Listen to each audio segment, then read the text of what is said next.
Okay, next slide. Yeah, that's an interesting, what you're seeing right there. That was built in 1970. And to address the question is, how can decision-making be enhanced by integrating improved global foresight during unprecedented accelerating change? Well, their answer on this little room was to keep track of the production processes in Chile. You may have heard of Allende, and he had this like situation room. This is the situation room. It was built by a guy named Stafford Beers, one of the pioneers in information cybernetics theory. And next slide.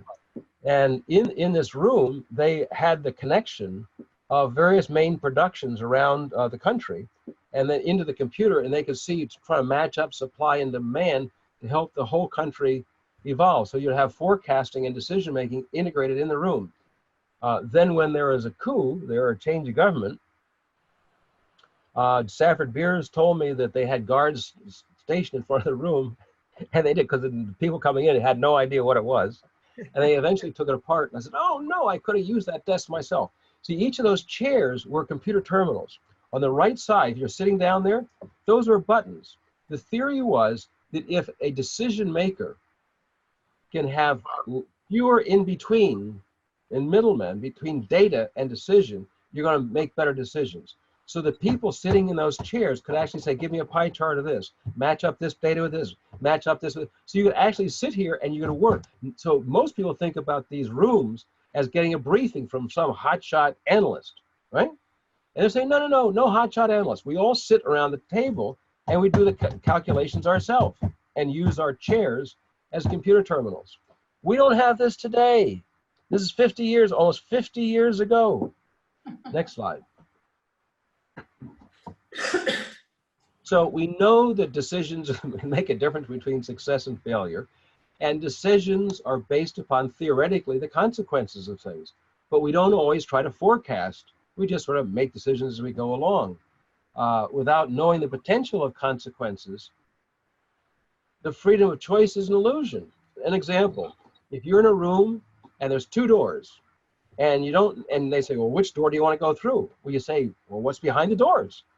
If you don't know what's behind the doors, your freedom of choice is an illusion. You only have real choice when you have some consequences. So there's no, so here's a line for you, Rosie. There's no freedom without forecasting. Outrageous statement, but it's logically solid. There's no freedom. There's no freedom without forecasting. So next slide. So this is a good claim for our course. Yes. Yeah. So, and one of the presidents around the world, prime ministers around the world, and corporation heads are increasingly creating their own strategy units. They're groups that are starting to work together to figure out what's happening in the future. And those are people that we, go running around the world giving talks to often. Finland has a unique, one-of-a-kind, permanent parliamentary committee of parliamentarians in the group who are the committee for the future to give out assignments to other parts of the money. All they do is saying, you in agriculture have to consider these new breakthroughs in synthetic biology. You guys in defense have to consider how to defend against information warfare. So, and that committee for the future is considered to be one of the reasons that Finland recovered after the Cold War, because Finland used to be the middleman between the USSR and the West. They even had a minister, cabinet minister for that job. When the USSR went down, Finland went down too. So they had to come up with a whole new identity, a whole new way of being. And the Committee for the Future helped them do that. Every country should have that. Brazil should have it, the United States should have it. Every country should have their own Committee for the Future. It doesn't allocate money, but allocates knowledge and assignments. Decision makers are rarely trained in foresight and decision making. And yet the whole purpose of politics is to take the people into the future. But they're not trained in futures research, and they're not trained in decision making. I am pleased to say that Azerbaijan, China, Kuwait, Pakistan, South Africa, South Korea have created their own State of the Future indexes. Not Brazil yet, but we hope you will. the idea of state of the future is the future getting better or worse, and why? And what do we do about it? It's a way of organizing it. Just like you have a cost of living index. You want to study whether the cost of living is going up or down and why. So you do the same thing on the whole future. The UN Security Council is the supreme nation-state decision-making system without a foresight and decision support system. I know, because we're going to put it together at one point, and they all backed off into politics. University courses in the future are proliferating around the world. Yes, there's like this, and others are growing like crazy around the world. There's 3 PhD programs in Iran in foresight. Governance systems are not keeping up with accelerating change and the interdependence. The perfect example of this is we have no governance for artificial general intelligence coming up. We've got no rules, we've got no rights and standards, we got nothing. It is Wild West. So imagine what the world would be like today if we didn't have the International Atomic Energy Agency. The International Atomic Energy Agency has standards and a governance system to manage all this sort of stuff. We need this for artificial intelligence, especially going from narrow intelligence to general intelligence. We don't have that. Very important. Next slide. You'll be studying this, I think, later on, maybe not all 37, but when people say, I look at the future and I do scenarios, you can say, that's fine, that's one method. That's one. It's a perfectly good method, that's one. You know, here's 37 different methods. Even the reason you see 39 chapters is because there's an introductory chapter, there's an integration chapter, but there's different methods of exploring the future. There's no single one right way of doing it. So you want to mix and match and use different methods together to help you along. And by the way, you can get access to this right now, because since you have access to GFIS, when you go on the collective intelligence, look on the left side, you'll see methodology. Click on methodology, and you can go through any one of those. Next slide. This is a basic scanning system. All futurists do this in one way or another. Some are organized, some are not organized, but all futurists are looking around to change, right? This is a system we put together for the Prime Minister's office in Kuwait, but it's like a general system. You know, you should know what are the most important press releases for you and your business, and get on that list. Because hey, people take their time making press releases. They're really good concentrations of information coming up. What are the best RSS feeds? What are the best news journals? What are the best websites for you? And also, you can use Google Alerts. I don't know if you know, I do have Google stock, so full disclosure, but you can use Google Alerts, where you can just Google the word Google Alerts, and it'll take you through a steps. You put in the keywords that you think are important for your business, and then each day you get updates on those keywords. Since this is for the government, it has expert groups in government, but you should know who the experts are in your field. You should know what conference is the most important for you, and seminars like this one. You should also know who knows the most about your business or your product area, and then keep track of them in some way. So the top 5 things are like the 5 senses for different ways of bringing in information. Then you should have some sort of analysis system that you go through, keep track of this information, and then you should make judgments about what was useful and useless. Those little red arrows going up, feedback and new requirements. If you don't do the weak point of scanning, the weak point among futurists is they don't always respond to the feedback. They get the feedback, all the stuff comes in, but you got to process and feedback, and you got to throw out that journal because it's no good. You throw out this source, it's no good. What do I put in? You got to redo, and that's what makes you smart. Is responding to feedback that makes you intelligent. Just getting feedback makes you dumb, because you get information overload and you're buried. Next slide. I'm not going to read all these.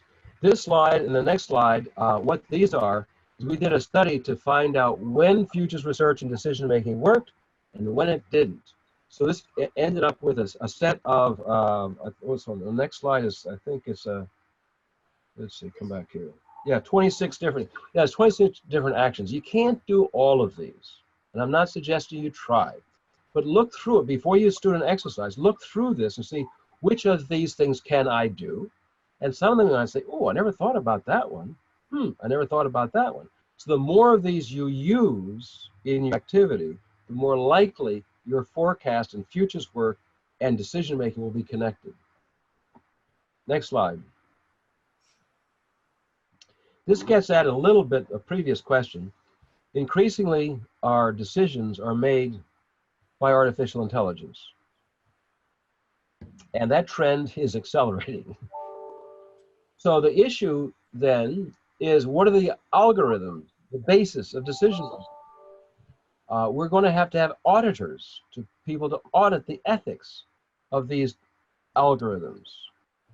So just like we will have an audit for your financial stuff, and so when you do business with someone, you say, have you been audited? Can I see your audit statement? Increasingly, people will say, can I see your audited algorithm statement? How do I know you're running an ethical decision-making system, right? So that's going to have to be coming in more and more. Now, there's something that you can look up later called the utility matrix. I'll mention this very briefly because it's extremely complex.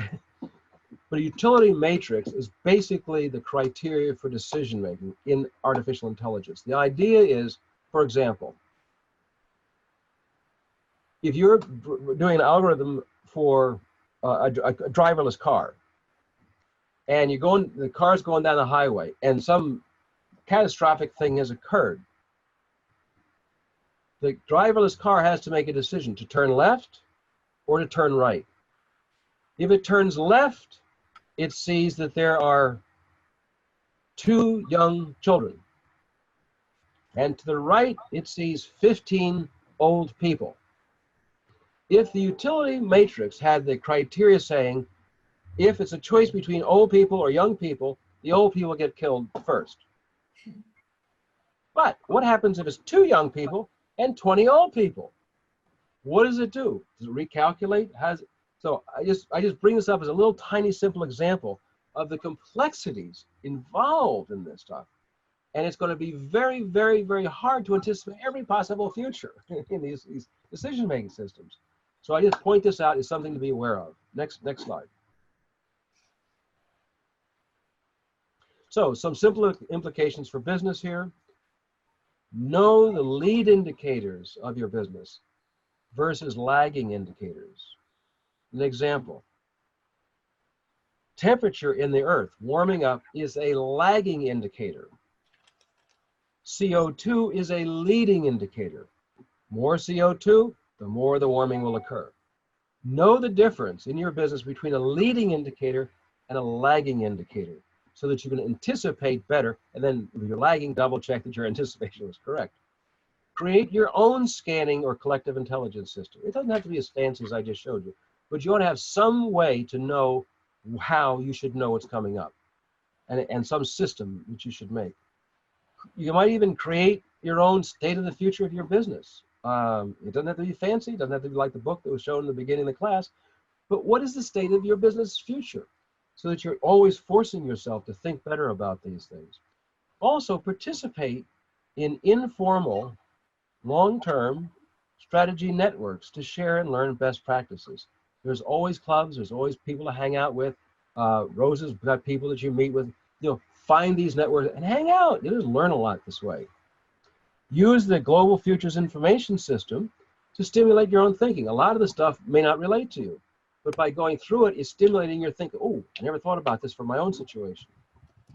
And check out a report that just came out by a participant learning project down in Chile, Sergio Bitar, called Why and How Latin America Should Think About the Future. It's got a lot of interesting stuff in there. I hope you take a look at it. And either get involved or learn who's auditing algorithms. The more you learn about that, the better you'll be prepared to deal with artificial intelligence stuff. Next slide.